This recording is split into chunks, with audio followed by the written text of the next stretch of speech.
until you talk.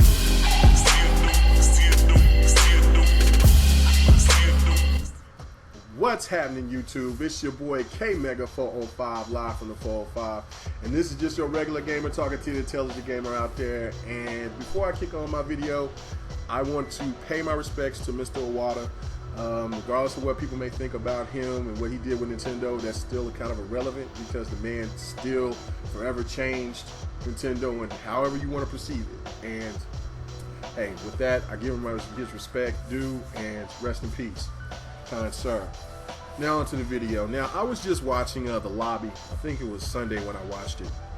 And it's a show that comes on GameSpot. And they were talking about backwards capability. So, you know, hey, just a month ago, everybody was giving all the praise to Microsoft about having backwards capability. It was a cool thing. Now, I mean, there's things going around saying, hey, you know, Microsoft is a little late to the party with this, and you know, nobody really cares. And it was kind of like that same kind of vibe that was on The Lobby, where this one guy was even like, who plays their 360 games? Are you serious? Do people still have a 360? I bullshit you not. Go to GameSpot and go see The Lobby, and you'll see the little dude with the beard and glasses say that shit. If I promise you, if I wasn't trying to copy somebody, I would do the Stone Fox Media thing where he puts a picture on some shit and show you how I felt about it, because that was like, are you kidding me?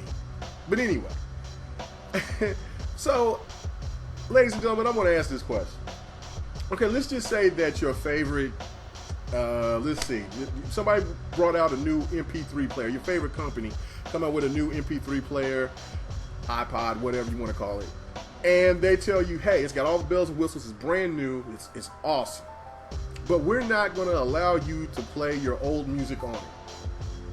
So if you was the Eagles fan or the Doors, the Who, you know, any of those guys, you can't listen to that. So how would you think about that? If you was an Isley Brothers fan or a Temptations fan, how would you feel about that? I know how you would feel. You'd be like, man, fuck you. I'm not going to pay attention to this. I'm not buying that shit, that garbage.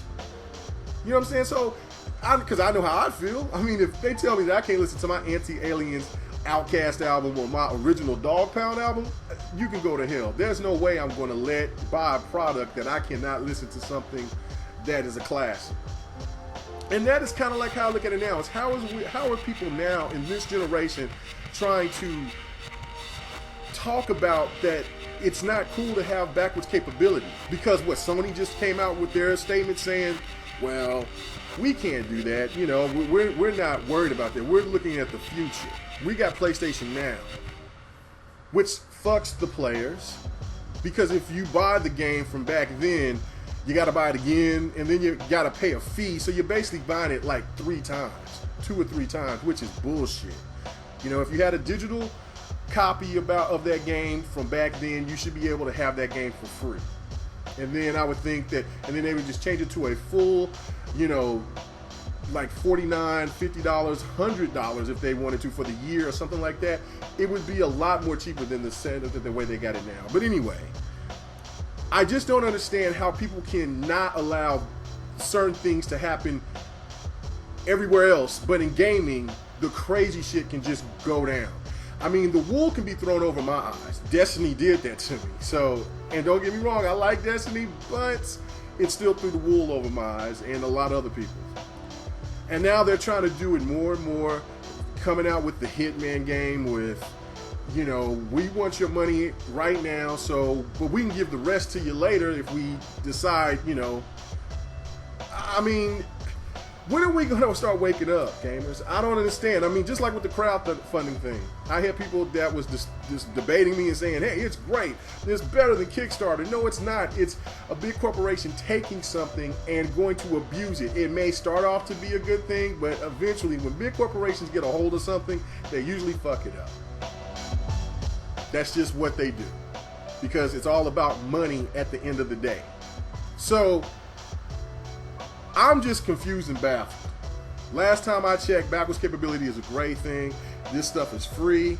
You know, you might have to get your old games back that you gave away, like me, which is no big deal because you can still do that party chat. It's a great service. And I think that it will change the game, and a lot of 360 owners will start gravitating to the X1. But I want to hear your comments about it. I'd like to hear what you think. Man, I'm just saying, this gaming generation is really wild, man. So I like to hear your comments on everything. This is your boy K-Mega405, and we out, baby. As a kid, I had a lot of money. Knotted up, rubber band money. Next to the Xbox, thrown in my Jordan box. I think it was my 13s, something that I rarely rock.